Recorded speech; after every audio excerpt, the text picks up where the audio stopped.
donc je suis ravie d'accueillir ce matin Didier Douzièche, donc qui est lui-même manager de transition et que voilà, avec qui nous nous connaissons depuis assez longtemps. Nous avons eu déjà l'occasion de collaborer en mission.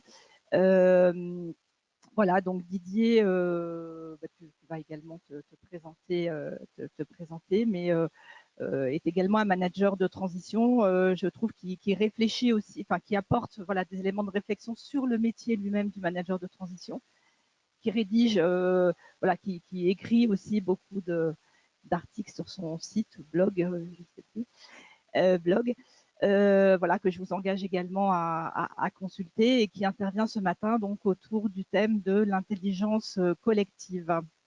Voilà. Merci Florence.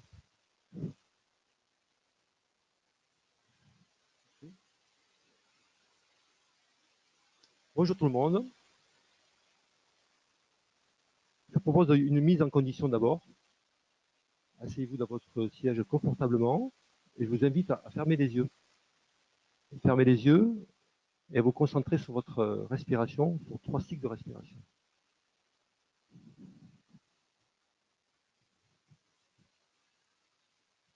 Voilà, merci. Toujours important de se connecter à son corps. On est dans des métiers très intellectuels. Rester connecté à son corps permet d'être très performant, de faire travailler la dimension aussi émotionnelle, l'intelligence émotionnelle. Alors, je vais d'abord me présenter. Vous entendez un accent, c'est l'Aveyron. J'étais éduqué en Aveyron, dans un monde d'origine paysanne, donc qui m'a apporté une dimension très rationnelle, pragmatique, du bon sens.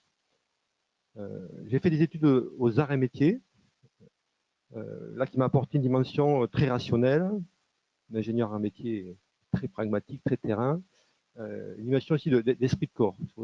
Entre Gazar, on est très soudés. Et mon cerveau gauche a commencé à fonctionner, mon cerveau droit, pardon, a commencé à fonctionner au Japon où j'ai fait mon premier job. J'ai débuté ma carrière en 84 à Tokyo, au Crédit Lyonnais, et ça m'a permis de découvrir beaucoup de choses au niveau de la communication. J'ai vraiment appris à communiquer tout à fait différemment parce que les Japonais sont vraiment très particuliers. Donc ça m'a permis de découvrir des choses comme le yoga, la méditation, le tai chi chuan, qui m'a beaucoup apporté à titre personnel. J'ai fait une carrière surtout dans l'industrie, beaucoup dans l'automobile, mais pas que. Et j'ai eu la chance d'apprendre le lean management au contact de Toyota, que j'ai pu mettre en pratique après plus tard un peu partout. J'ai fait des formations en l'INSEAD sur le management de la finance, marketing, etc. Mais ce que j'ai découvert à l'INSEAD qui m'a beaucoup intéressé, c'est que mes pratiques type méditation, yoga, à l'INSEAD, ils vous l'apprennent aussi, ils vous l'apprennent à l'utiliser dans le management. Donc, ça m'a un petit peu décomplexé sur des choses que je pratique à titre personnel. J'ai vu par l'INSEAD qu'on pouvait la pratiquer aussi dans le business et dans le management. Et la Terre là, symbolise 3 choses chez moi. J'ai une dimension internationale. J'ai travaillé 10 ans à l'étranger, au Japon, en Allemagne, en Espagne et en Angleterre. Je suis très web. J'ai créé une start-up internet en 2000. Et je suis très présent sur le web. Et il y a une dimension aussi préservation de l'environnement. J'ai tenté la création de 2 entreprises dans le domaine de la préservation de l'environnement. Je suis très porté là-dessus aussi. Voilà pour moi. Je fais partie de 2 réseaux. Je fais partie de Skis Alliance, qui est une association de dirigeants de transition. Et je fais partie de Biharmonistes, qui est un groupement d'harmonistes, des gens qui harmonisent les entreprises. Donc c'est plutôt des coachs, des experts en neurosciences, des gens qui m'apprennent beaucoup et que je fais intervenir dans mes missions pour m'apporter un plus de coaching ou d'intervention de toutes sortes. Voilà. On va commencer. Alors, avant de parler d'intelligence collective, je vais vous mettre le contexte. Ce que j'appelle manager 21, qui veut dire savoir-être et savoir-faire du manager au XXIe siècle. C'est un mode de management que j'ai mis au point. J'ai lancé ça en 2012. J'ai mis au point de la façon suivante. À chaque intermission, je ne me jette pas sur la prochaine mission, je prends le temps de me former. Donc, je me forme à des méthodes très avancées de management principalement. Et j'utilise les missions pour expérimenter et mettre en pratique. Petit à petit, j'ai construit un mode de management que j'appelle management 21, que je vais vous présenter en 1 minute, alors qu'il y a des journées entières à passer pour présenter en détail. Et on va venir après à l'intelligence collective. Donc, ma vision des choses, c'est comment, en tant que manager, tenir le coup, hein, qui est le premier niveau, surtout de nos jours, dans un contexte très stressant. Un manager doit savoir tenir le coup. Deuxième niveau, c'est comment souder mon équipe. Vous voyez, il va y avoir une alternative de développement personnel et de management. Troisième étape, comment être fort pour relever les défis. Comment organiser mon équipe pour qu'elle soit efficace, c'est le point qu'on va voir aujourd'hui. Comment être très performant. Comment harmoniser les relations dans et autour de mon équipe. Et comment avoir un impact global et positif. En fait, l'objectif de Manager 21, c'est de faire des managers, des gens très résilients, ce qui est vraiment nécessaire dans le métier, et encore plus quand on est manager de transition, très efficaces et orientés performance globale. C'est-à-dire aller chercher la performance pas que économique, mais aussi sociale et environnementale. Pour faire du développement durable, ce qui de nos jours devient de plus en plus incontournable. Voilà. Et donc ces méthodes-là, je les utilise en mission. À chaque mission, j'approfondis encore la mise en pratique, j'en tire des leçons, et la prochaine mission, je me forme encore plus pour encore plus maîtriser. Ça me permet de donner des conférences et de gagner en performance dans l'émission. Voilà. On va rentrer dans la dimension comment organiser mon équipe pour qu'elle soit efficace. Donc moi, je définis ça d'une façon un peu plus détaillée. C'est quelles règles de jeu communes, hein, quand on dirige une organisation, pour que ça marche, il faut qu'il y ait des règles de jeu. Donc, quelles règles on définit, et on les définit comment et par qui, comment faire qu'elles soient respectées, et avec enthousiasme. Et je réponds à ces 4 questions avec des techniques et des méthodes que j'ai apprises et que j'ai mis en pratique. Donc, j'essaie de mettre en place des process et développer l'intelligence collective. Et j'utilise pour ça, alors l'esprit d'équipe, c'est le niveau 2 de Management 21. On va en voir un des outils après. C'est un ensemble d'outils pour vraiment souder l'équipe. On va en voir un juste après. J'utilise beaucoup le Lean Management, que beaucoup d'entre vous connaissent, qui est très utile, mais qui des fois a des limites. Je vous donnerai un exemple tout à l'heure d'entreprise où le Lean Management, on ne peut plus en parler, c'était carrément devenu un gros mot. Donc c'est bien d'avoir d'autres outils que le Lean Management pour conduire le changement. Et donc je vais vous parler de l'Appreciative Inquiry, une technique américaine qui commence à être connue en France, et d'autres techniques comme World Coffee, et une technique que j'ai mis au point qui est l'Appreciative Inquiry simplifiée. Voilà. Donc on va voir 4 méthodes en peu de temps, mais si vous voulez en savoir plus, j'ai des articles sur le web, et à la fin je vous donnerai un lien, vous aurez accès à la présentation et à des articles qui détaillent les 4 méthodes dont je vais vous parler. Et aussi une référence d'un livre si vous voulez approfondir le sujet. Okay. Alors, je propose un petit exercice pour faire goûter, toucher du doigt ce qu'on appelle la psychologie positive. Et je vais vous demander de vous mettre par deux. De vous tourner vers votre voisin. Alors, je suis désolé pour les gens qui sont en ligne, mais ça ne va pas durer longtemps. Hein. Vous tournez vers l'autre. C'est important que vous tournez vers la personne. Voilà. Aux 3/4, si vous êtes assis à côté. Hein. Et là, le petit exercice qu'on va faire, qui va durer pas très longtemps. Hein. Déjà, je vous demande de choisir qui va parler le premier entre vous deux. Petit détail, mais important. Qui parle le premier? Voilà. Décidez entre vous, c'est fait. Voilà. Et donc, je vais demander à celui qui parle, pendant 1 minute de dire tout ce qu'il trouve de positif sur la personne qu'il a en face. Pendant 1 minute, que dire du positif à la personne en face? Vous la connaissiez ou vous la connaissez pas, c'est pareil. Allez-y, vous avez 1 minute. C'est parti.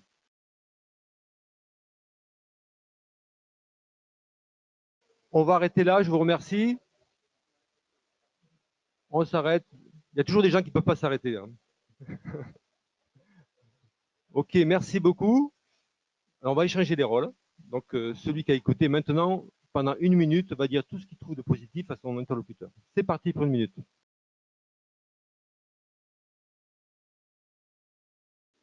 Merci, merci. Merci. Bon. Alors, encore toutes mes excuses aux gens qui sont en ligne, mais c'est fini. Maintenant, on va revenir à un format plus classique. Donc, merci beaucoup. Et je vois qu'il y en a qui s'emballent et qui ne peuvent pas s'arrêter. C'est super. Est-ce que quelqu'un veut s'exprimer sur ce qu'il a ressenti quand il a entendu des choses positives? Quelqu'un veut s'exprimer? Veut partager? Donc, je vais dire à votre place alors. Euh, Quand on reçoit des choses positives, vous êtes d'accord, ça fait du bien. Ça se voit à vos visages, là, tout le monde sourit là. Euh, Recevoir des compliments, ça fait du bien. Donc, un petit message que je fais passer au manager là. Très important d'envoyer du positif dès que vous pouvez, de mettre ce type d'ambiance. Et moi, je fais dans toutes les missions. À un moment donné dans la mission, je fais ça avec mes managers ou des cercles plus larges pour détendre l'atmosphère, pour montrer au manager qu'il va falloir changer un petit peu la façon de travailler, la façon de manager, et d'envoyer du positif. Est-ce que quelqu'un veut s'exprimer sur ce qu'il a ressenti quand il a envoyé du positif?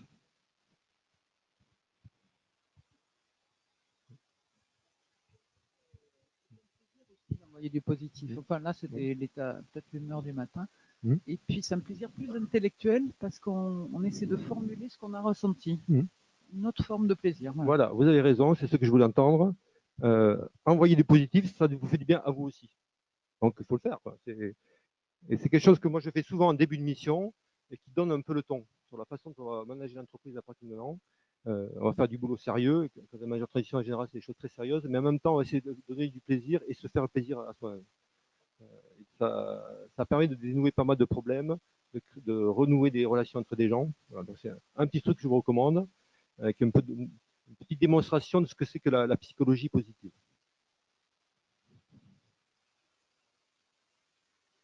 Alors, quelques principes de psychologie positive. Ça, c'est un petit peu de théorie, ce ne sera pas très long. La reconnaissance, le respect et l'estime sont au cœur de la motivation au travail. Il faut vraiment intégrer ça. Là, on vient de le vivre concrètement. Très important. Deuxièmement, un salarié est satisfait s'il perçoit l'intérêt de son travail. C'est évident, mais c'est bien de le rappeler. S'il est reconnu pour son apport et s'il dispose de perspectives de développement ou d'apprentissage nouveau. Donc, c'est important en tant que manager, c'est donner aux collaborateurs des signes de reconnaissance conditionnelle. Ça veut dire quoi conditionnel? C'est un peu ce qu'on a fait là. Hein, c'est vraiment envoyer des strokes, comme on dit je ne sais plus quelle méthode, des messages positifs, mais aussi des messages inconditionnels. Là, ça veut dire montrer qu'on a du respect pour la personne. Par exemple, en tant que manager, vous recevez un collaborateur de votre bureau, se tourner vers lui, pas sur son PC, pas sur son téléphone, et si possible, pas prendre les appels qui arrivent pendant la réunion. Voilà, ça c'est montrer du respect. Hein, c'est pas des mots, c'est un comportement qui fait que la personne se sent respectée. Très important. C'est les bases du management, du leadership de qualité. On va passer à du concret maintenant avec des méthodes que je vais vous présenter et je vous donnerai des exemples concrets. D'abord, la Positive Inquiry, qui est une technique un peu complexe, donc on va faire ça en quelques minutes, mais vous aurez accès à un article là-dessus et la référence d'un livre sur le sujet aussi. La Positive Inquiry, c'est comment développer un projet de toute taille, d'une façon participative et en créant de l'enthousiasme. C'est génial, si on arrive à faire ça, c'est top. J'ai beaucoup utilisé le lean management, comme je vous expliqué, j'ai appris ça au contact Toyota, j'ai beaucoup appliqué. Le lean management, c'est connu pour une méthode qui, entre autres, parmi tout ce qu'il y a dans le lean management, c'est très vaste. Un des trucs centraux, c'est aller chercher la cause profonde des problèmes. Hein, poser la question pourquoi 3, 4 fois ou 5 fois. Le défaut de cette méthode-là, c'est que vous malaxez, vous brassez des choses négatives. Hein. C'est quoi le problème? Pourquoi on a ce problème? Et vous avez le négatif. Dans la positive inquiry, on ne parle jamais négatif. On rentre dans des sujets, les mêmes sujets qu'on peut aborder, plus ou moins, c'est un peu moins technique quand même que le e-management, mais vous ne parlez jamais négatif. Et quand les gens commencent à dériver, à parler, à râler, vous dites stop, tu me redis la même chose en positif. C'est une façon de mener un projet en créant un petit peu ce qu'on a vu tout à l'heure, hein, vous l'avez vu, vous l'avez vécu, du plaisir. Et le fait de mener un projet avec du plaisir, parce qu'on est vraiment que dans le positif, ça libère l'énergie, ça libère l'intelligence émotionnelle. C'est ça le truc de la positive inquiry. Alors, ça marche comment? C'est une méthode en 5 étapes. Il y a une première étape de détermination, où on détermine un projet. Exemple, comment améliorer la gestion des affaires dans une entreprise. Et très important de choisir un thème positif.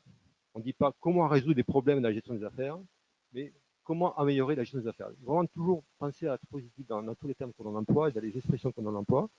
Donc c'est un travail de préparation qui se fait entre le meneur du projet, moi en tant que manager de transition, un petit cercle où on détermine le projet et on fait une préparation que je vais expliquer tout à l'heure. Ensuite, on a une deuxième étape. Donc là, c'est la première, détermination, orientation positive, sujet mobilisateur et bien ciblé. L'aspect bien ciblé est important aussi, hein, pour un thème pas vague, mais bien clair. Deuxième étape, la découverte. La découverte, c'est-à-dire apprécier ce qui est, apprécier les talents, les ressources, les réussites, les piliers. Ça, c'est une démarche un peu lourde, hein, qui se prépare ici. Dans cette démarche ici, dans la première étape, on prépare une liste de questions, 4-5 questions très concrètes en lien avec le thème. Et ces 4 ou 5 questions, on va les mettre à disposition des gens qui vont participer au projet. Et on va mettre le personnel concerné, par exemple une équipe d'un service concerné dans lequel on veut mener un projet. On met les gens 2 par 2 pendant 2 heures. Et ils ont les 4 ou 5 questions en support pour poser un à l'autre. Donc un pose pendant 1 heure une question à un, et après deuxième étape dans l'autre sens, des questions précises, hein, qui permettent d'aller creuser le thème en question. Donc c'est 2 heures où on fait en sorte que par les questions, on fait ressortir le temps dans la personne. Exemple de question, voilà, dans tel type d'affaires, hein, le thème c'est comment améliorer la gestion des affaires, raconte-moi ta meilleure réussite d'une affaire auquel tu as participé. Ou autre type de question, quels sont les talents que tu as utilisés pour arriver à réussir ta mission. On pose des questions très concrètes, très précises, et le jeu pendant 1 heure, c'est que la personne qui pose des questions ne dit plus rien, ou fait que encourager l'autre personne à parler, à lâcher tout ce qu'elle a dans la tête d'abord, puis dans le cœur et puis dans le ventre, pour parler de son expérience, pour mettre en avant ses talents, les ressources qu'elle a utilisées pour réussir, des exemples de réussite et les piliers du travail, de l'organisation, de la société qui sont utiles pour réussir. Okay. On a une troisième étape, devenir. Que voulons-nous? De quoi rêvons-nous? En fait, une question dans les 4 ou 5 questions, une question sur le rêve. On demande à la personne quel est ton rêve pour que les affaires se passent bien dans l'entreprise. Comment tu imagines la meilleure façon de faire? Voilà. Donc là, on essaie de libérer encore plus l'imagination. Ça, c'est la troisième étape. Et ensuite, suite à ces 2 étapes-là, hein, qui se passent en une demi-journée à peu près, hein, le temps d'avoir ces réunions en tête-à-tête, et ensuite, on fait des réunions de feedback. On réunit tous les gens concernés, et les gens qui ont posé des questions, qui ont pris des notes en écoutant leurs collègues, écrivent au tableau les manqués, les meilleures idées. Et le manager, moi-même en tant que chef de type de projet, je fais en sorte qu'on retienne bien les choses les plus intéressantes. On fait la même chose pour la partie rêve, d'une façon plus ludique. On demande les gens de dessiner, de pourquoi pas jouer une petite pièce de théâtre autour de ces thèmes qui ont été évoqués, pour que les gens parlent de leurs rêves, de leur vision, de comment mieux être organisé, par exemple, pour gérer les affaires. Je regarde cet exemple-là. On leur demande d'exprimer ça sous forme artistique pour faire travailler le cerveau droit, l'intelligence émotionnelle. C'est pas toujours facile. Hein. Le monde industriel, par exemple, de commencer à demander aux gens à dessiner, c'est pas facile, mais c'est reconnu comme très puissant pour libérer les idées, libérer l'imagination. Voilà. 4e étape, décision. Là, on devient un peu plus rationnel. On a toutes les idées écrites sur le tableau qui reviennent de tout le monde. Et ça peut se faire dans une entreprise de 100 personnes à plusieurs niveaux. Hein. Donc, ça peut être beaucoup de données. Et là, on décide clairement quelles actions on va retenir. Hein, pour toutes ces idées d'amélioration de tel ou tel processus, quelles sont les actions à mettre en place pour que ça marche. Et dernière étape, c'est le déploiement, où là, on rentre dans le très concret, on fait un plan d'action. Plan d'action type lean management, avec qui fait quoi, quand, comment, mise en place d'un suivi, faire du PDCA, du plan do check act, c'est une démarche classique de lean management. Donc là, on commence, vous voyez, par quelque chose de très personnel, on part de rêve, et à la fin, on finit par un plan d'action très concret. Et tout l'intérêt de la démarche, c'est que, comme on n'est que dans le positif, tout le long de la démarche, on a vraiment poussé les gens à être que dans le positif, ça crée du plaisir, de l'enthousiasme et des idées qui sortent. Et à la fin, on récolte ça dans un plan d'action très concret.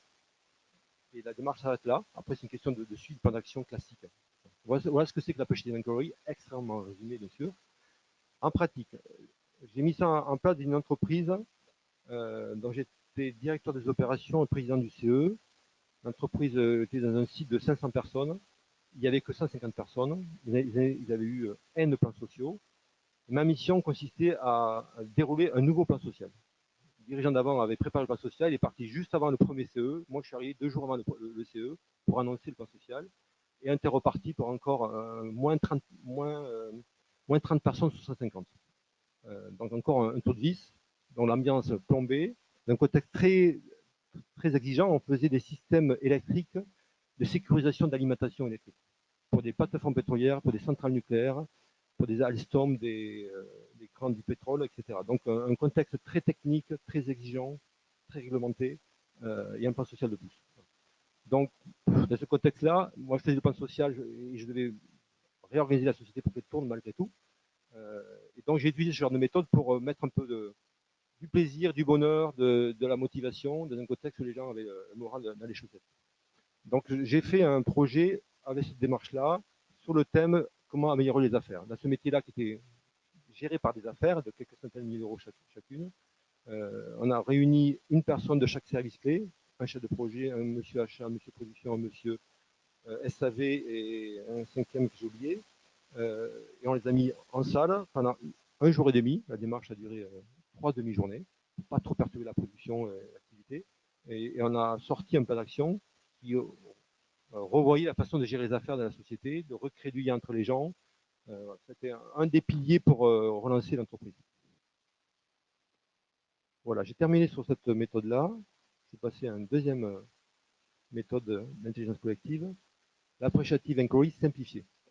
Ça, c'est une méthode que j'ai mis au point pendant cette émission-là, parce que je me suis rendu compte que bloquer les gens pendant un jour et demi, pas facile. Hein. Vous prenez des opérationnels, vous enlevez du travail, un contexte très tendu, ça posait des problèmes. Donc, j'ai essayé des formules un peu plus simples. Et là, j'ai mis en place ce que j'appelle l'appreciative inquiry simplifiée, qui consiste à conduire le changement d'une façon simple tout en donnant du plaisir. Donc là, je vais vous expliquer la méthode tout en montrant l'exemple de mise en application. Voilà. Donc c'est très simplifié, on retrouve les mêmes thèmes que tout à l'heure, mais donc 3 qui sont regroupés. Donc détermination, deuxième étape, découverte, devenir, décision, et troisième étape, déploiement. Alors, je vous pose le contexte, c'est la même société, c'est le service test. Les appareils qu'on fabriquait étaient testés pendant plusieurs jours. Le dernier jour en présence du client pour la réception. Un service de 8 personnes. Je ne sais pas pourquoi, mais 3 délégués du personnel à ce service-là. Dans un contexte de PSE, vous imaginez l'ambiance. Guerre entre eux, des clans. Un jeune manager issu de la base, assez brillant, très compétent, mais pas très à l'aise au niveau du management. Et un service qui n'avait jamais bougé depuis des années. On n'arrivait jamais à résoudre des problèmes de management d'efficacité. Donc là, électrochoc avec cette démarche-là. Première étape, détermination. J'ai fait une réunion avec le jeune chef de projet, le jeune chef de service et son chef, directeur de production. Et à 3, on a essayé de déterminer comment on allait faire. On a défini un sujet, très simple, hein, c'est comment améliorer l'efficacité du service test. On a fait, moi qui étais nouveau à la société, j'avais besoin de ça, on a fait un scan des 8 personnes, comprendre leur personnalité, comment ils réagissaient quand on a essayé de les faire bouger, vraiment comprendre les personnes. Et on s'est fait un petit calendrier d'une, 2 réunions, très simple, qu'on a préparé en détail. Ça, c'est la première étape, qui dure 1-2 heures, à 3. Deuxième étape, on réunit les 8 lascars, 2 heures. On les met en salle, ce qui était pour la énième réunion pour eux, où on essayait d'améliorer leur façon de travailler. Donc, ils sont arrivés, bien sûr, à reculons. Et on a commencé par ce que vous avez vécu tout à l'heure. On a fait, on les a mis 2 par 2, à s'envoyer des trucs positifs. Et ça fait le même effet que pour vous. Là, l'atmosphère s'est détendue.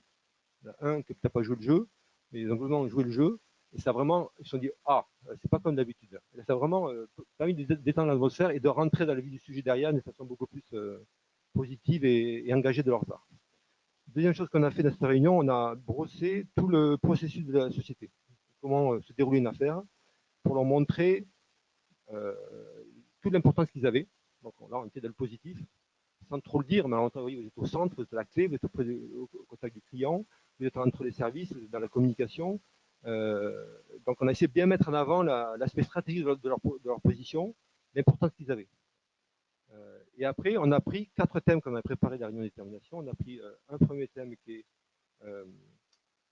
comment, je vais me rappeler comment améliorer les équipements du service pour qu'ils soient plus performants. Deuxième thème, c'est comment monter en compétence. Ça fait des années qu'ils ne se formaient pas, qu'ils refusaient toute formation. Comment monter en compétence pour être plus performant. Troisième thème, c'était comment améliorer la communication aval et amont, les services SAV et les services production.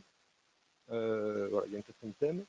Et donc, on a pris chaque thème un après l'autre et on a fait un tour de table et on leur a demandé de parler sur ces thèmes-là de façon toujours positive. Alors, ces gars-là, je peux vous dire, ça partait vite dans le négatif.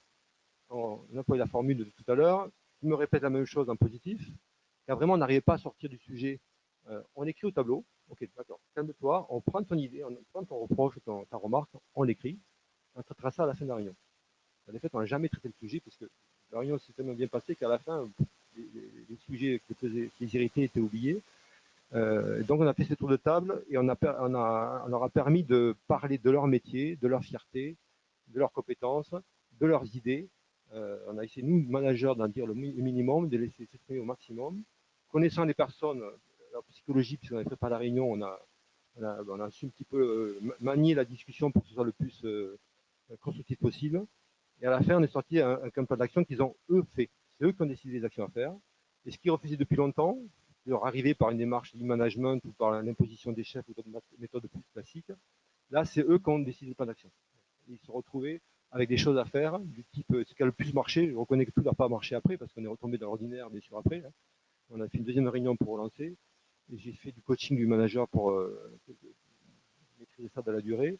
Mais il y a une chose qui a très bien marché, c'est deux choses. C'est la montée en compétences. Ils sont enfin formés. Il est majeur pour la société puisqu'elle est en train de se priver beaucoup de compétences par le PSE. Ce service-là n'était pas touché par le PSE, donc ça permettait de récolter du savoir-faire qu'on allait perdre ailleurs. Et deux, c'est le partage de retours d'expérience. C'est un métier complexe, il y avait des retours d'expérience qu'ils ne partageaient pas. Ils ont mis en place une base de données et à peu près les 2 tiers des testeurs ont participé au jeu et ça permet de récolter beaucoup de données sur le retour d'expérience. Voilà. Voilà un deuxième exemple de méthode. Là, ça a pris 1-2 heures de préparation à 3 et 2 réunions à 10 de 2 heures. Okay. Je continue avec une autre méthode décoiffante, World Café. Qui connaît World Café ici? Waouh! Quand vous traînez dans le monde, la monnaie locale par exemple, vous connaissez les monnaies locales, tous ces mondes-là où les gens cherchent un peu de secouer le système, c'est tout à fait naturel de faire du World Café. Dans le monde du management, des entreprises, on ne connaît pas. Je vais vous montrer comment on le met en pratique dans une entreprise. Alors, ça vient, je crois, du Canada, le World Café. C'est comment construire, co-construire, c'est important. Comment co-construire n'importe quoi, un projet, une organisation, avec enthousiasme. Alors là aussi, je vous donne un exemple. Toujours même entreprise, toujours contexte de crise, toujours contexte de plan social. Le service SAV, 40 personnes. Des costauds, des gars qui vont sur les plateformes pétrolières, faire de la réparation de systèmes qui sécurisaient l'animation électrique des plateformes pétrolières. Donc vous imaginez des missions dures, ça nous faisait des intervenants, des techniciens, gros caractère, pas facile à manager. Donc dans ce service de 40 personnes que tu es en train de réduire dans le cas du PSE, on avait un jeune manager qui est arrivé quelques mois avant, qui avait du mal à maîtriser tous ces gars-là. Le service perdait de l'argent depuis longtemps, on avait une inefficacité totale, une indiscipline énorme. Voilà. Donc ce qu'on a fait, là aussi petite réunion de préparation, je passe dessus. On a invité les gens, tous les services, les 40 personnes, dans une réunion entre midi et 14 heures. Ils sont arrivés dans la salle, il y avait 4 tables, avec de quoi manger, de quoi boire sur la table, posées sur des nappes en papier. Nappes en papier, très important. On leur a demandé de s'asseoir Elle leur a dit, bon, on va faire un projet ensemble pour améliorer l'efficacité de votre service. On n'a pas parlé discipline, on n'a pas parlé rentabilité, ça c'est dans notre tête. On leur a dit, efficacité, avec vous, on va mettre ça en place. Réaction d'un des vieux anciens et fort caractère, c'est quoi vos conneries? Moi, je ne vais pas travailler pendant les heures de travail, pendant les heures de repas, je me casse. Il s'en va. Un deuxième le suit, là, il commence à avoir un petit frottement. J'ai repris la main et dit, écoutez, c'est super, on veut des gens motivés pour ces démarches-là, donc on va faire ça avec les gens qui restent. C'est quand même une très grande majorité, heureusement. Donc on les a fait asseoir librement où ils voulaient sur les tables. On leur a demandé de choisir parmi eux un rapporteur. Et on leur a donné un thème. Le premier thème, c'était quelles sont les clés de succès d'une mission d'intervention de SAV. Vous avez une demi-heure pour en parler. Allez-y. Mangez, buvez autant que vous voulez. Et ça crée une ambiance super. Ils se sont mis à boire, à manger, à parler de leur boulot. Il y avait un manager par table quand même pour vérifier qu'ils parlaient bien du sujet voulu et que le rapporteur faisait bien son boulot. Il y a quand même un petit peu de contrôle, mais ce n'était pas vraiment nécessaire. Il y a quand même des gens sérieux dans le lot. Hein. Les gens sont mis à parler de ce sujet qui est leur cœur de métier de façon enthousiasmante. Et au bout de demi-heure, on a dit stop, merci. Très difficile de les arrêter, parce que les gens étaient souvent emballés par le sujet, par l'ambiance. Stop, changer de table. Quand les gens se lèvent de table, vont sur d'autres tables, le rapporteur et le manager restent à la table.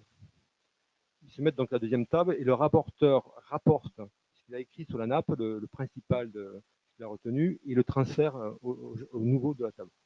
C'est une façon de partager, d'échanger tout ce qui se sont dit avant, d'enrichir. Et on donne un deuxième thème. Comment satisfaire les clients? Et c'est reparti, vous avez une demi-heure. Et c'est reparti, ils s'en va, ils repartent dans un état d'idée, des échanges, etc. Et on fait ça 4 fois, ils tournent 4 fois, 4 thèmes. Un thème sur la rentabilité des missions. Donc, derrière, on pense à arriver à la fin à ce qu'on veut, est-ce que l'organisation soit plus efficace et plus rentable. On a fait aussi un thème sur comment bien préparer les missions. Parce que partir sur une plateforme pétrolière sans avoir bien préparé la mission, vous imaginez les points que ça peut poser. Donc, c'est un thème majeur et un problème très important de ce service-là. Donc, ils ont travaillé là-dessus aussi. À la fin, chaque manager qui était dans les tables a fait un résumé sur un tableau pour partager à tout le monde tout ce qui s'était dit, le principe de ce qui s'était dit pendant les réunions. Et le jeune chef de service s'est engagé à faire un plan d'action basé là-dessus. Une semaine après, le plan d'action est sorti et ça a permis de lancer un plan d'action basé sur des idées des gens, des tas d'idées qu'on n'avait pas avant parce que les gens ne parlaient pas, parce que ce genre d'ambiance que j'ai décrit faisait que les idées sortaient. Donc c'était très riche et ça venait d'eux à 80%. Bien sûr, le manager a fait quelques choix et a fait quelques arbitrages, mais ça a permis vraiment de relancer le service avec les idées des gens et de façon enthousiasmante. Voilà ce que c'est une application de World Café dans le monde de l'entreprise. Voilà. Alors, qu'est-ce que vous avez retenu? Je vais faire un petit résumé là de ce que j'ai essayé de vous faire passer. Sur l'aspect, on va dire, plus théorique, hein, vous avez, j'espère, retenu le fait que les gens ont besoin d'être reconnus pour ce qu'ils font et d'être respectés. Il y a deux mots-clés à retenir. La méthode Appreciative Inquiry, méthode un peu lourde, en 5 étapes. Un point clé à retenir, c'est l'aspect que du positif. On ne cherche pas à comprendre la source des problèmes, on ne cherche pas comment pourquoi ça ne marche pas, on parle que de ce qui a bien marché. Et le cœur de ça, le réacteur de cette démarche-là, c'est ces réunions 2 par 2, bien préparées, où les gens se posent des questions et s'expriment et peuvent vider tout ce qu'ils ont dans la tête, dans le cœur et dans le ventre. L'appreciative inquiry simplifié, le même état d'esprit, la même psychologie, mais très simplifié, un petit peu sous contrôle, hein, bien bordé, à appliquer dans des cas où on a des gens un peu difficiles, mais où on essaie là aussi de faire sortir du positif. Et le World Café, la clé, c'est le repas. Le fait de parler boulot dans un contexte festif, surtout entre Français. J'avoue que je n'ai pas essayé ça dans d'autres pays où la bouffe est moins importante. En Allemagne, je ne sais pas si ça marche. En Angleterre, je ne sais pas. En tout cas, en France, ça marche bien. Voilà. Vous ne faites pas de psychologie, vous ne faites rien, vous faites que la bouffe, à boire. en général sans alcool, parce qu'une entreprise, on ne boit pas d'alcool. Ça marche peut-être mieux avec alcool, mais ça, je n'ai pas essayé. Voilà. C'est ce côté festif, et vous leur mettez à manger aussi des sujets professionnels, et là, vous faites en sorte de contrôler bien ce qui en ressort. Voilà, c'est ça la clé. Alors, j'ai appliqué ça dans cette entreprise uniquement, pour des raisons que j'expliquais tout à l'heure.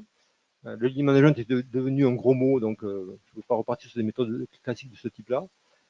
Mais j'en retiens souvent la philosophie dans d'autres situations. Par exemple, le côté par les camps positifs, sans parler de ces méthodes qui sont plus ou moins difficiles à maîtriser. Retenez l'idée dans des réunions difficiles de faire parler les gens que en positif, pour mettre de l'ambiance positive, pour arrêter de s'engueuler ou de s'enfoncer dans le noir. Dire aux gens, tu as une très bonne remarque là, mais redis-la moins positif. C'est des petites choses comme ça qui changent l'ambiance, qui interloquent des fois les gens. Ils se disent, tiens, parfois qu'on parle comme ça, et ça permet de relancer, de faciliter les débats, les discussions. Voilà. Alors, j'arrive au bout. On va pouvoir passer à la phase de questions-réponses. Là, si vous aurez, je pense, cette présentation par email, je suppose, ça va être distribué. Si vous cliquez sur le lien en bas, vous aurez accès à 4 articles sur les 4 méthodes dont j'ai parlé et les références d'un livre sur l'appreciative inquiry. J'ai appris l'appreciative inquiry avec cette méthode-là, avec ce bouquin. Je n'ai pas fait de formation. En général, j'en fais, mais là, je n'en ai pas fait. Voilà, donc, vous aurez des bases pour approfondir les sujets que j'ai abordés aujourd'hui. Voilà. On peut passer à la phase de questions-réponses. J'aime beaucoup l'approche appreciative inquiry, mais dans un contexte franco-français où on a été éduqué à la critique depuis l'éducation primaire, secondaire, etc. Comment est-ce que vous arrivez, j'ai bien compris que vous essayez de faire reformuler, mais la création de cet état d'esprit et qui va à l'encontre de tout ce qu'on nous a enseigné pendant des décennies, comment est-ce que vous arrivez à faire ce saut?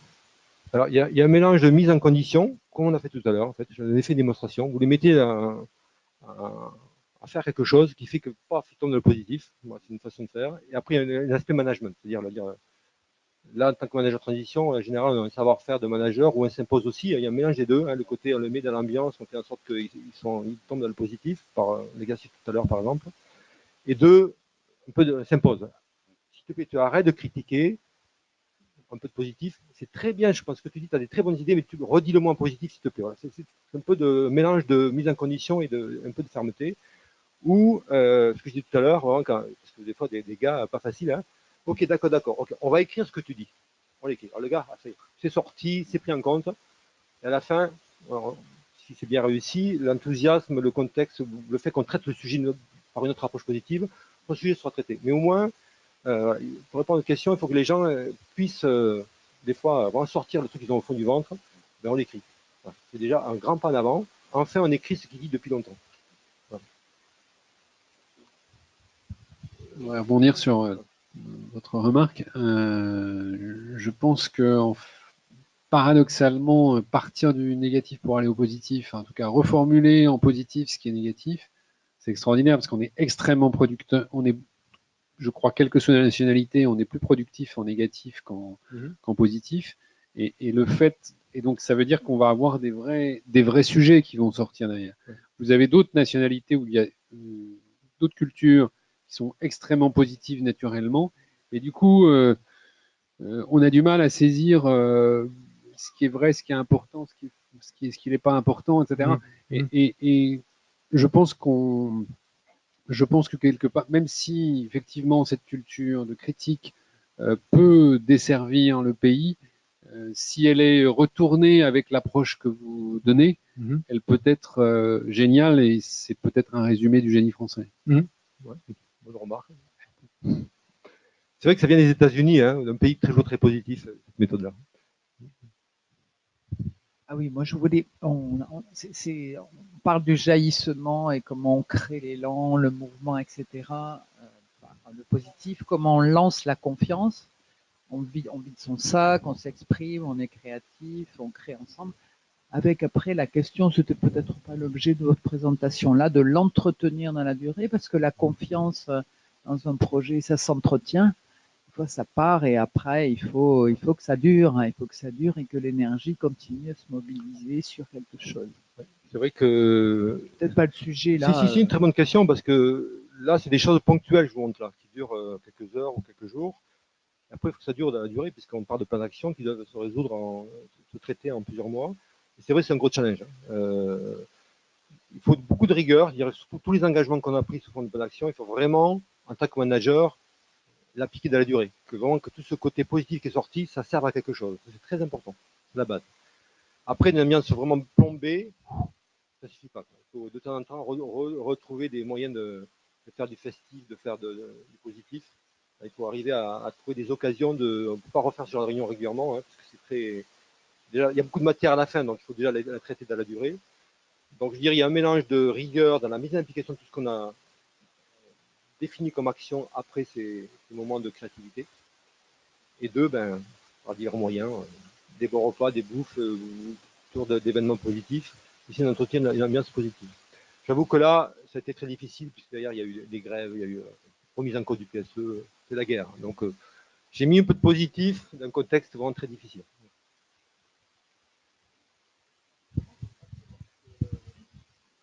Lorsqu'il y a des difficultés, et pour recadrer les gens, parce que bon, il y a des fois des projets, ça marche pas toujours de manière prévue. En tant que manager, il faut faire en sorte que les choses se remettent dans le bon pied. Il y a des fois, on est obligé de faire des recadrages des membres de l'équipe. Donc, comment vous conciliez ça avec votre approche? Alors, je vais montrer Manager 21. Il y a à peu près une trentaine de méthodes. Donc, j'ouvre notre tiroir. Là, je vous ai ouvert le tiroir intelligence collective. Puis d'autres tiroirs, mais là, ce serait trop long pour le définir. Je vais faire d'autres conférences. Sur le web, j'ai beaucoup publié des choses, vous pouvez aller voir. Il y a un site web qui s'appelle manager21.net, hein, vous l'avez vu avant. Hein. Alors, vous verrez beaucoup de solutions par rapport à tout ça. Déjà, il faut s'intéresser aux personnes. Parce que souvent, ce qui se passe mal, le boulot qui ne se fait pas, les disputes, les gens qui sont en problème, c'est souvent un problème de personnes vraiment, très personnel. Donc, il faut s'intéresser aux personnes. Donc, moi, je m'investis beaucoup au niveau des managers, quelques mots-clés quand il faut. Avec des techniques comme, par exemple, que j'utilise beaucoup, c'est la ProcessCom. Si vous connaissez la ProcessCom, c'est une technique là aussi américaine, qui a été mise au point pour la NASA pour aider à sélectionner des cosmonautes et faire en sorte qu'ils s'entendent bien dans la petite capsule qu'on a envoyée sur la Lune. Donc, c'est une technique qui permet de comprendre le profil psychologique de la personne et après d'adapter sa communication à la personne. Donc, ce genre d'outil permet de s'intéresser à la personne et de voir que ce qui ne marche pas, tous les retombées négatives dans le travail, dans le management, en fait, c'est parce que la personne a un problème. Et ce que vous apprenez à ce genre de méthode, sans la maîtriser complètement, parce que c'est pas facile, mais au moins ça vous ouvre l'esprit au fait que les gens sont tous différents. Et le sujet que vous avez de traiter de C, pour rester poli, il n'est pas C, il est différent de vous. Ou différent du collègue avec qui il travaille, ça ne peut pas marcher entre deux. Donc, moi, c'est une des outils que j'utilise beaucoup, c'est le côté personnaliser le management et adapter ce qu'on demande aux personnes, dans la mesure du possible, au profil, au type de motivation qu'a la personne. Après, il y a un super outil que je pratique aussi, qui s'applique tout azimut, c'est la communication non violente. Je ne sais pas si vous connaissez, qui est tout ce qui est problème de souffrance d'une personne. Ou discussion vraiment très, très difficile avec quelqu'un, ça vous apporte un outil très puissant pour apaiser l'échange, la discussion. Parce que souvent, les problèmes de dysfonctionnement, c'est bêtement des problèmes de relations. En fait. Donc déjà, si vous résolvez les problèmes de relations, tout ce côté fonctionnement, plan d'action qui ne fonctionne pas, ça se résout beaucoup plus facilement. Donc c'est de l'investissement dans des méthodes pas toujours faciles. Hein. Moi, formation à la communication non violente, c'est une semaine de formation. Et c'est des mois et des mois d'efforts de mettre en pratique pour que ça rentre dans votre pratique naturelle. Mais quand vous maîtrisez ça, ça vous permet de gérer des réunions difficiles avec des conflits, d'être à l'écoute d'une personne qui est en souffrance et résoudre son problème dans la mesure de possible. Il ne faut pas toujours aller trop loin, mais résoudre son problème pour qu'après il soit plus efficace dans son boulot. Il y a des cas où ça fait des miracles. Et justement, vous évoquez la difficulté de toutes ces méthodes. Quand on n'a jamais fait ces méthodes-là, vous conseillez quand même de se lancer ou plutôt de prendre un tiers qui a déjà fait ou qu'est-ce que vous conseillez? Bon, Je donne un exemple pour montrer mes limites. La ProcessCom, que je maîtrise bien, je suis diplômé. Dans ma dernière mission, j'avais une manager que j'arrive pas du tout à contrôler. J'ai pas fait son profil ProcessCom, j'ai fait faire par un coach qui m'a fait un feedback, qui m'a donné les compressions de la personne, et après j'ai pu mieux la manager. Donc, il faut voir ses limites et aller chercher ailleurs le savoir. Et moi, ma relation avec Biharmonise, dont je parlais tout à l'heure, m'apporte beaucoup de choses. J'ai une panoplie d'experts pour résoudre ça. Après, vous personnellement, je vous conseille de petit à petit de monter en gamme, de monter en compétence. Donc, prenez une première méthode, travaillez là. Si vous allez sur manager21.net, c'est un site internet où on progresse en fait. La première page vous donne quelques méthodes de base pour, comme je disais tout à l'heure, pour survivre, c'est-à-dire pour être déjà bien à sa peau. Deuxième niveau pour souder son équipe. Là, vous avez des méthodes qui sont en ligne, disponibles, qui vous permettent de faire les premiers pas. Vous choisissez ce qui vous paraît le plus facile. Faites votre chemin. Voilà. Vous avez dit que vous choisissez vos méthodes en fonction, bien sûr, de la problématique, mais éventuellement aussi, j'imagine, en fonction de la culture de l'entreprise. Dans une entreprise où le mode de management est super directif, top-down, management par la peur, ça existe encore, qu'est-ce que vous conseilleriez? Est-ce que l'appreciative inquiry? Non. J'imagine, mais quoi d'autre? Vous avez vu une notion de progression dans la Manager 21. En fait, derrière, il y a une méthode qui est derrière tout ça, qui s'appelle la spirale dynamique, qui est un outil très puissant, qui permet justement de comprendre la culture d'entreprise. Donc, si vous vous intéressez à la culture d'entreprise et comment gérer les situations suivant les cultures d'entreprise, intéressez-vous à la spirale dynamique. C'est une méta-méthode très puissante. Je donne une formation là-dessus tout à l'heure. Alors, en disant, j'ai rendez-vous pour une formation dessus, je connais bien le sujet. J'ai rien publié dessus parce que c'est pas encore pas eu de temps, mais ça viendra un jour. Donc cette méthode-là permet, je réponds à votre question, il faut avoir la capacité à comprendre la culture de l'entreprise. Voilà, apparemment, là, vous avez un cas. Et après, ce que dit la méthode, ce que je sais pratiquer, c'est adapter son style de management à la culture. Il ne faut pas rêver, sauf à créer, je donne un exemple de point de culture. Didier Lombard qui a débarqué chez France Télécom il y a pas mal de temps, entreprise très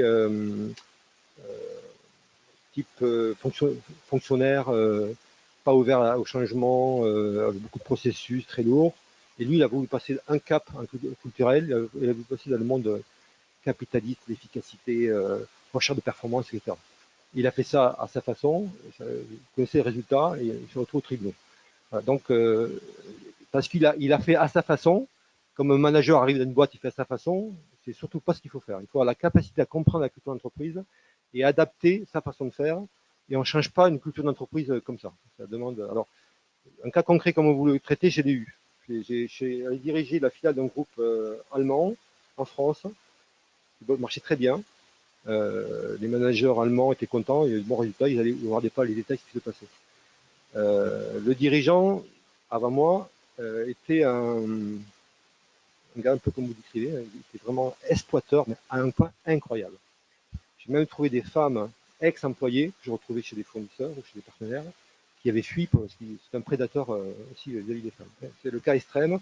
Et les managers en dessous étaient un peu pareils, comme un peu modèle ou terrible. Les gens avaient peur. Le gars a piqué de la caisse et foutu dehors. Super, ça m'a fait une mission. Et je suis arrivé dans une société les patrons qui avaient cédé la société au groupe allemand étaient le maire du village. Donc, vous voyez, le côté, il tenait tout le village.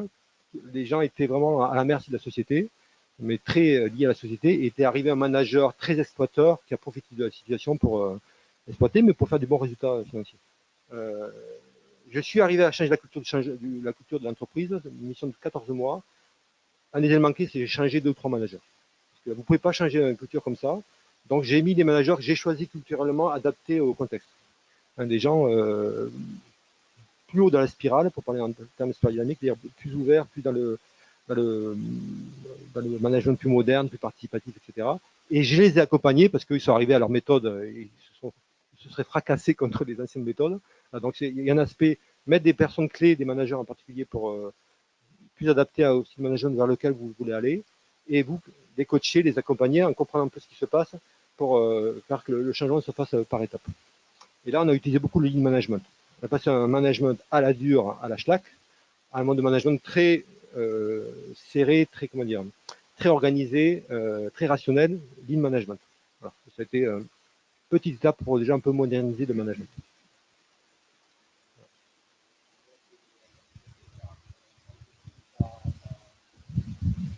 Culturel qui a été pas mentionné, c'est très important.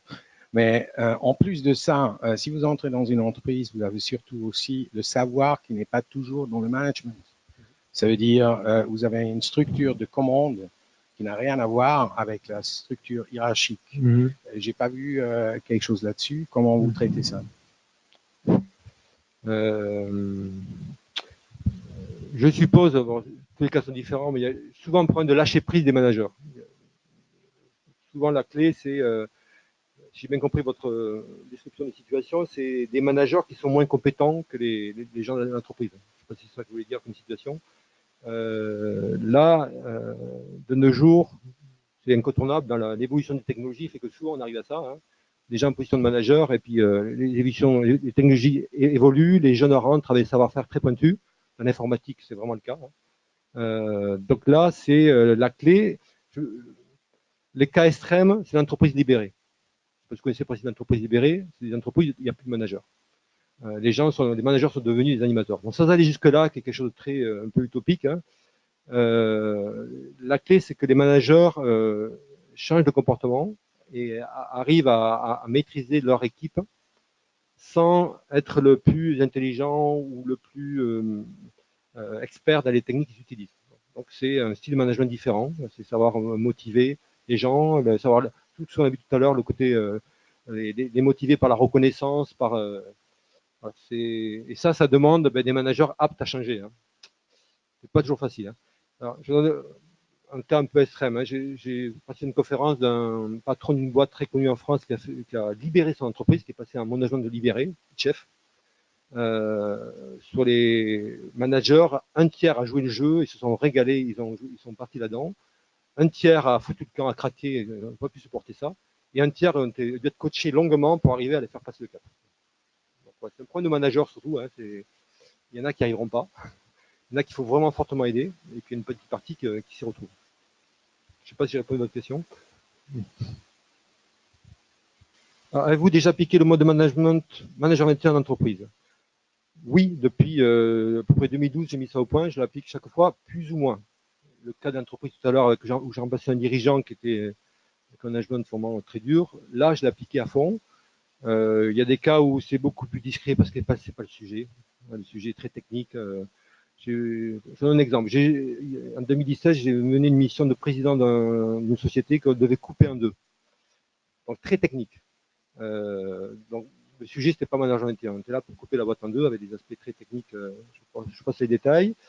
Mais une boîte qui faisait des systèmes à 20 millions d'euros chacun.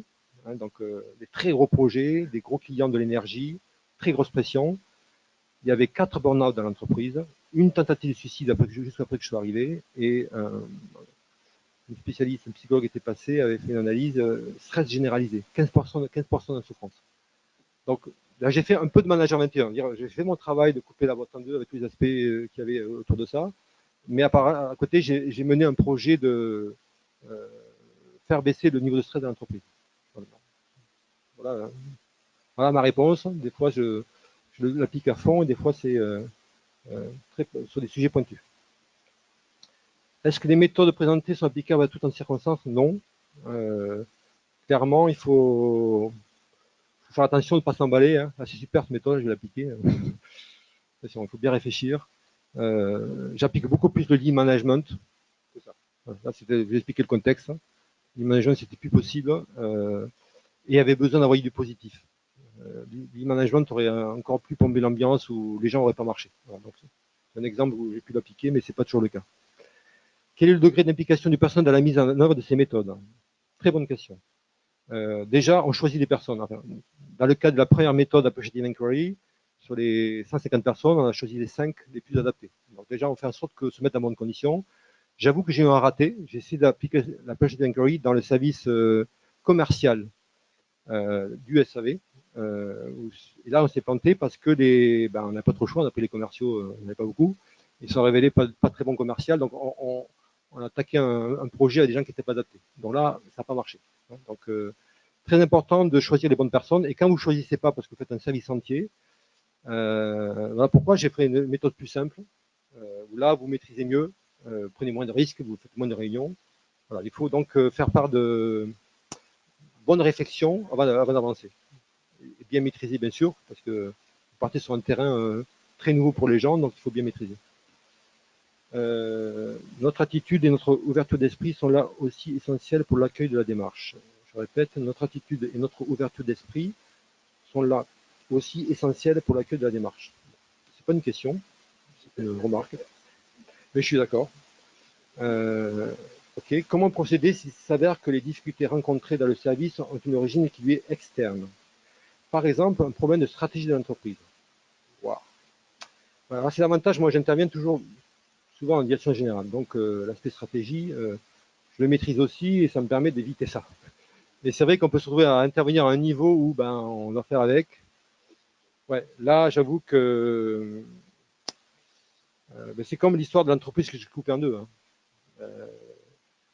Ça, c'est des décisions qui a provoqué, entre autres, le stress. C'était source aussi des problèmes que je traitais au niveau aspect stress et burn-out. Et ça, je ne pouvais pas y toucher parce que la stratégie était définie, il fallait bien l'appliquer. Vous faites du chirurgical. N'essayez pas de changer le monde. Faites de votre mieux dans un domaine concerné. La stratégie, sous la pagaille, vous ne pouvez pas la changer parce que ce n'est pas de votre ressort. En fait, essayez de faire du bien aux gens, essayez de résoudre un ou deux problèmes. Il faut rester modeste. Sauf si vous voulez arrêter la mission rapidement parce que vous sortez de votre objectif.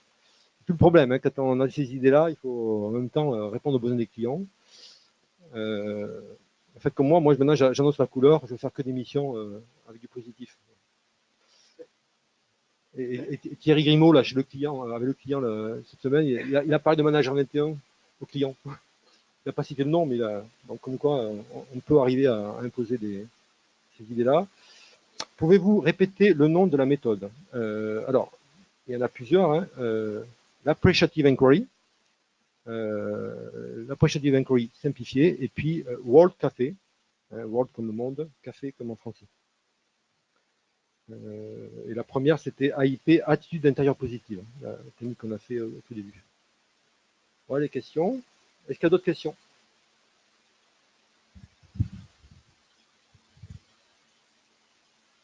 Bon, est-ce que ça vous a appris des choses?